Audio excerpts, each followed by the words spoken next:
Welcome to PBI Radio, everybody. I'm Chris Guns. Today my guest is Dominick Brezeale from the U.S. Olympic boxing team. He's the super heavyweight representative, and he's back from London and ready to talk.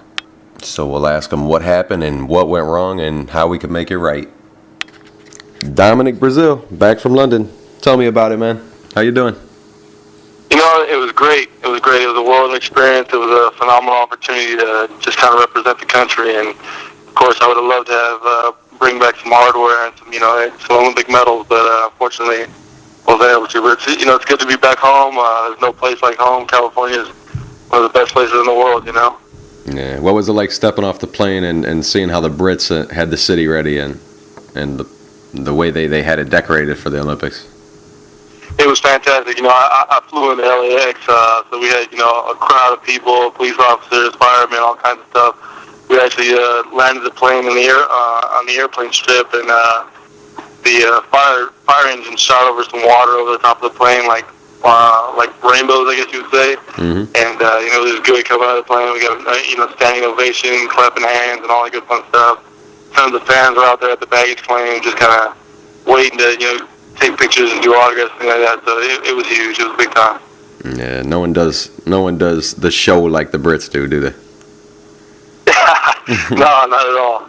So what stands out as something you'll always remember besides the fight? I think just being the whole experience, just being in the Olympic Village, being surrounded by athletes, at the top of their class, waking up and meeting and seeing different athletes on a daily basis, it's what's going to stand out the most to me. I made some good friends, talked to some good people, and not only do I know, a ton of the Olympians that were on the USA team, but also got introduced to, some guys on the Chinese team and Brazil team and all that good fun stuff. So it was good. It was fun. Did you stick to hanging out with boxers, or did you inter-sports mingle with people? I kind of mingle around with it. I'd say track and field is a big thing in the Olympics, so I definitely was mingling with those guys and ladies or whatnot. Basketball people and some volleyball and things like that. So I definitely was getting out there and just kind of being a social creature, I guess you'd say. Yeah. What did people think you might be associated with the basketball team? You're tall. That's exactly. More or less, I got that attention more than anything. They were like, "What position you play?" I'm like, "No, I don't play a position. I'm a boxer." I would say a good 70% of the time, everybody thought I was a basketball player. Yeah. I did let them know that I was, USA boxer. So. Yeah, I saw you in a picture standing next to Michael Phelps. You're like way bigger than him. Yeah, I'm bigger than a lot of the, Michael Phelps was, got a couple inches on him. I'm bigger than some of the basketball players, too. I know some of those guys list themselves as like 6'8", 6'9". I'm a legitimate 6'6", 3/4", so almost 6'7". And, I've got a couple inches on a couple of those cats, too. Yeah, man. And you went to... It's crazy to see, different athletes being in the village. Some of these guys are like 6'10", 7 foot, 7'5", Yeah. I walk around being, the bigger person amongst normal individuals, but being in that village, I was a smaller guy, you know what I mean? Yeah. It must feel weird. And yeah. You went to Bolton and you met Amir Khan, right? And you went to his gym that he started out in? What'd you think of it? Yeah, definitely. We held camp in Bolton, England, for about, I think it was from 10 to 12 days. We met Amir Khan the first couple of days there. He actually did his post interview right prior to before our training camp kicked off from his fight. He did his post interview in held conference there in his gym, so it was good. He's good people. He's surrounded by some great people, his managers and things like that are phenomenal. And I was very, very warm, and you just kind of work out in his gym. He was very welcoming to the USA team. So. And you're a close-knit team, too. Who are you closest to on the team? I'd say Michael Hunter. When we were there in Bolton, I've known him for, some time now, but it was actually the first time I had to, room up with him, and I had a room with him in Bolton, and then he was across the hall from me in the village. So I spent the majority of the time with him.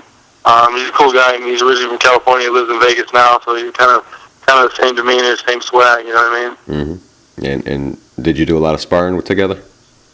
Yeah, definitely. Yeah, we did a ton of sparring together, and we're probably going to do a lot more sparring together. We're trying to set some things up now. So he'll come out here to Cali, and I'll go up there to Vegas a couple different times.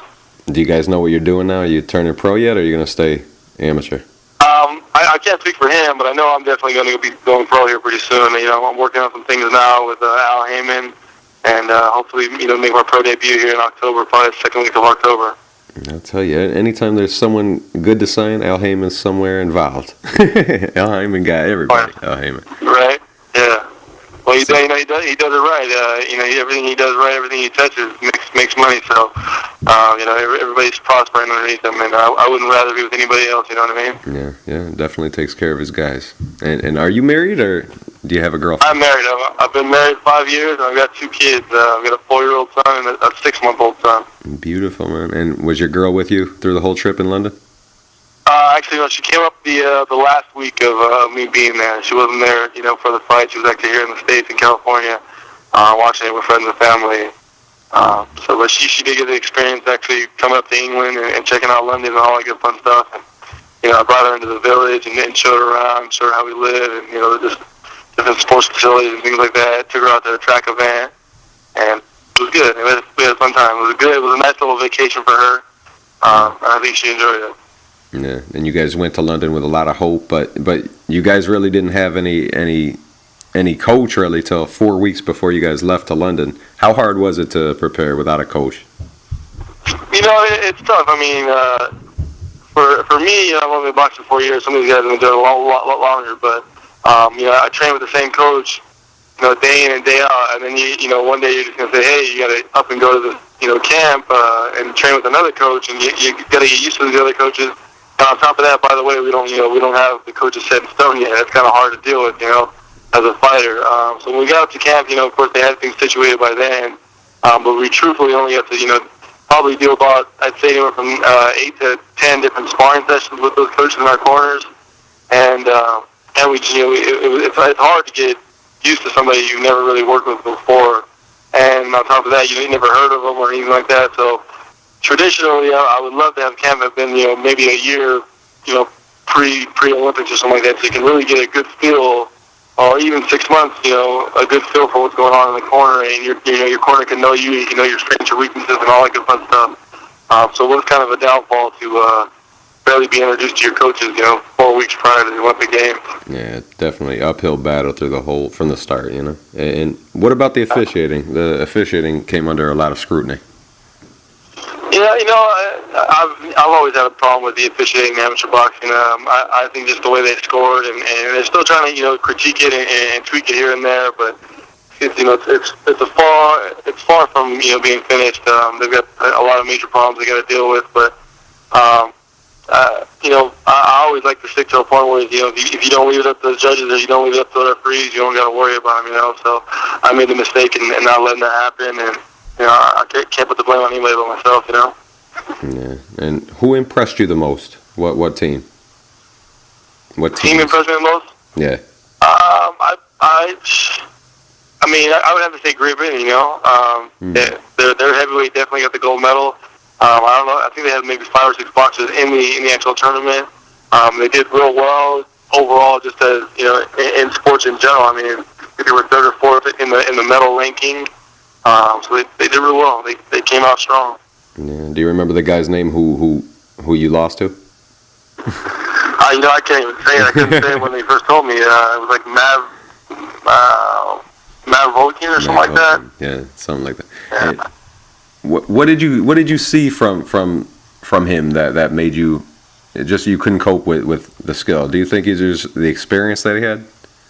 I've watched the film a couple times now. I think it definitely was the experience. I don't know how many years he has under his belt, but I noticed after watching the film, the first round, maybe 20, 30 seconds into the first round, he already had my timing down, and was throwing counter punches right over the top of my punches. Yeah. And that's a big key in boxing. And while he already had me figured out, I was still trying to figure him out. And the results definitely show it. Yeah, you weren't boxing for too long, a few years only. How hard was it to deal with not medaling at all? It's difficult, it's tough. It's that whole rest of that day, the whole rest of the time being there in London, I was in a depressive state. I wouldn't say it was too severe, but definitely going up into a big event like that, or just going to any bout, there's a ton of sacrifice and a ton of dedication that's put in, and just hours and hours of hard work, and for it all to be taken away in a matter of 3 rounds is very difficult, very tough. Yeah. So, Besides yourself, and maybe even including yourself, who do you expect to medal from Team US, or at least to do better than they did? I truthfully, after being in camp with those guys, watching those guys and girls spar and do different work, and just being around, the sport of boxing, I truthfully, honestly thought everybody was going to medal. Whether it was a bronze, silver, or gold. With Clarissa getting her gold medal, I'm very happy for her. She put a ton of hard work in, and Marlon getting her bronze. But I thought every single one of those guys, every single one of those girls was going to get a medal. So. And what? I'm gonna just name some of the team members. You just tell me what comes to mind. What do you say about Rashay Warren? 3-time Olympian. Man, it was 3-time Olympian.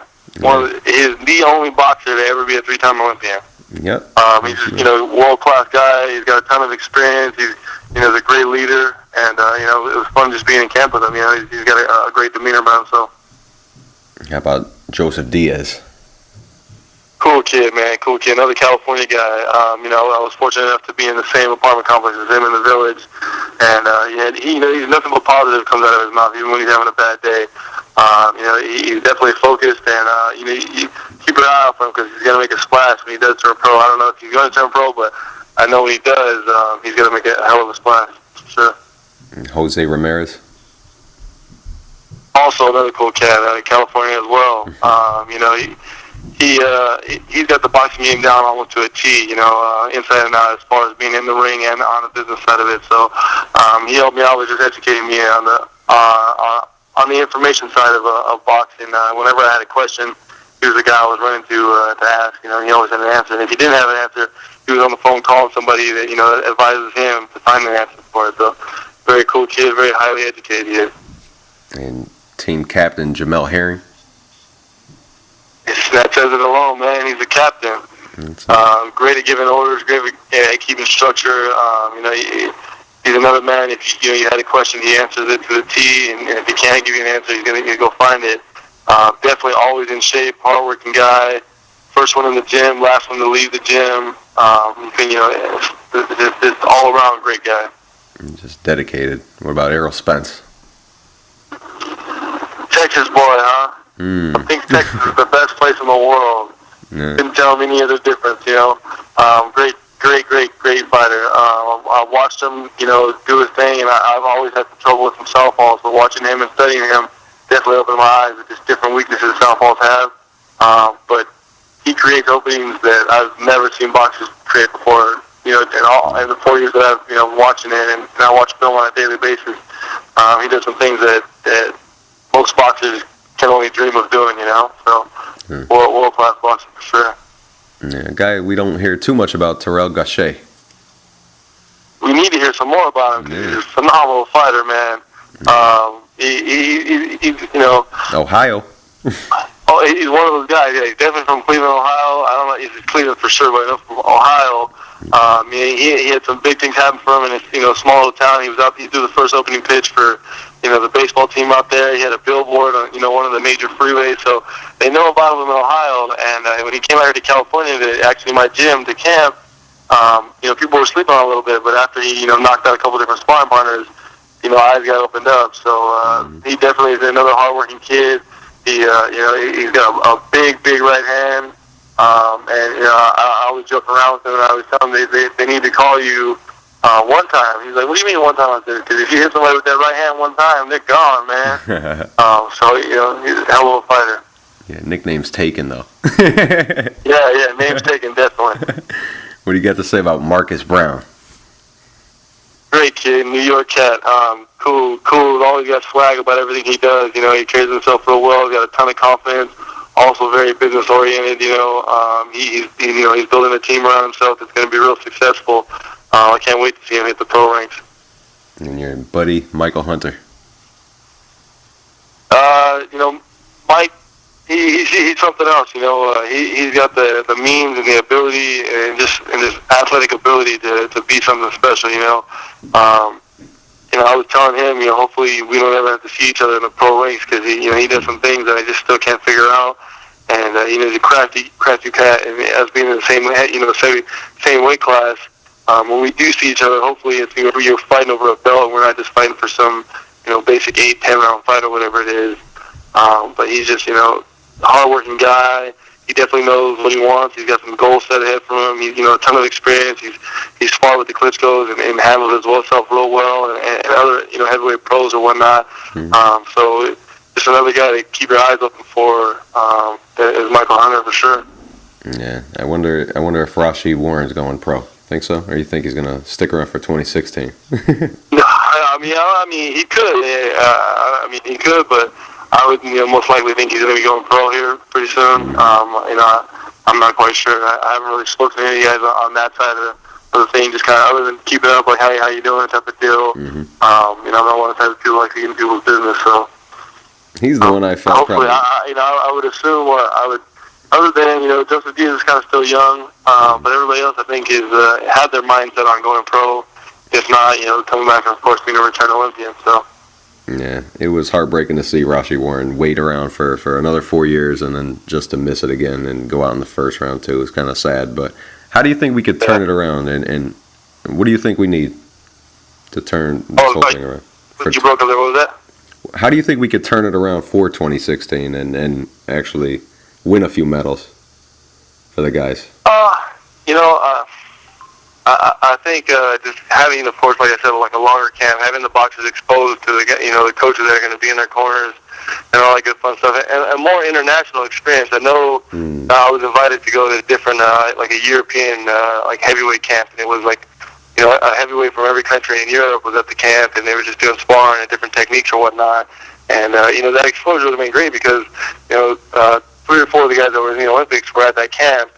As far as the Europeans, so you got exposed to the guy that you're going to be fighting with in those tournaments in the Olympic setting. So international experience is just huge. But camp alone, just being being with your teammates and being with your coaches and building that relationship is one of the biggest things. Yeah, and you touched on them a little bit, but let's just talk about Queen Underwood a little bit. Yeah, Queen Underwood. Another. She was a captain as well with Jamel. Everybody definitely listened to her. They respected her. Strong woman. What she said goes. That's for sure. She led a lot of our drills, and she was just a huge leader. Unfortunately, she wasn't able to pull off a medal like the other ladies that were on the team. But she definitely worked her tail off, and she's just a strong woman for sure. I was glad Marlon Esparza got to win something. She won bronze. What do you have to say about Marlon? Cover girl, man. She's great. Fantastic. She's got a great attitude. She's when she's in the gym, she's hard work. It's all full focus. When she's out of the gym, she's cool. She likes to joke around, laugh, and giggle and things like that. So she's a real cool girl. I had a great time with her. She's probably, if not the greatest example of a female boxer. When she's in the gym, it's nothing but strictly business. She doesn't want to hear nothing else. She wants to just work, focus. And you couldn't ask for any more out of a boxer. And when Clarissa won, how'd the team as a whole feel? Had to be something good. Oh yeah, definitely. It was definitely relieving. When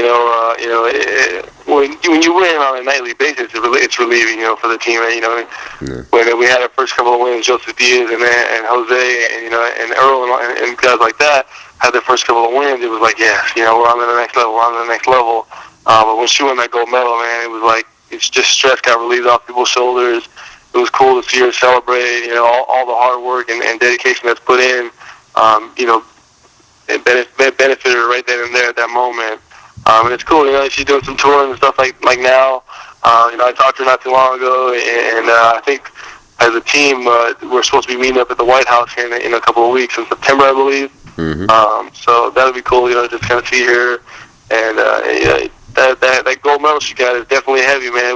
It's worth every sweat, tear, missed day, missed sacrifice, the holidays and stuff that you miss. It's definitely worth it. That's for sure. I'm sure Barack's going to want to take a picture holding it. I'm sure he is. All right, Dominick Brezeale, I appreciate your time and good luck as a pro, and I hope the best for you. Thank you, man. Oh, man, thank you for having me. All right, appreciate your time. All right, bye. Bye-bye. And there you have it, super heavyweight representative, Dominick Brezeale. Classy guy, just wish the best for him.